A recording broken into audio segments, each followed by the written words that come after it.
Hello friends, Dwaraka వెళ్ళినప్పుడు మరొక sweet memories. ఈ ఒంటెనైతే ఎక్కాను. ఒంటె చాలా హైట్గా ఉంటుంది కదా. ఫస్ట్ అయితే కుర్చీ వేశాడు. ఆ కుర్చీ ఎక్కి ఆ ఒంటె పైకి అయితే ఎక్కాను. ఎక్కిన తర్వాత కొంచెం లైట్గా భయం వేసింది. తర్వాత అయితే భయం పోయింది. చాలా హ్యాపీగా ఎక్కైతే నిజంగా ఒంటె సవారీ చేశాను.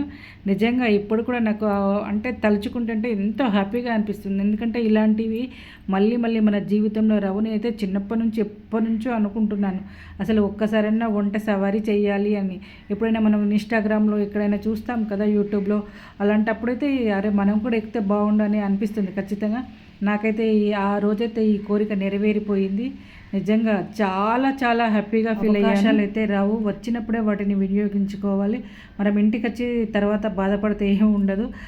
ఎక్కడ కనిపిస్తే అక్కడే ఎక్కేయాలి. అది అంతే. ఇంకా నా పని అయితే అంతే. ఎక్కాలనుకున్నాను, ఎక్కిన. నేను ఎక్కిన తర్వాత మా టీంలో వాళ్ళందరూ ఎక్కారు. ఒక ఆంటీ అంకుల్ అయితే వాళ్ళు చాలా హ్యాపీగా ఫీల్ అయ్యారు.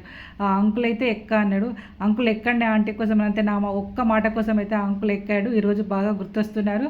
కానీ ఆంటీ సంతోషం ఆ కళ్ళల్లో ఆంటీ ఆ రోజైతే చూశాను. నిజంగా ఏంటంటే చిన్న చిన్న మెమరీసే కానీ పెద్ద సంతోషాన్ని ఇస్తాయి.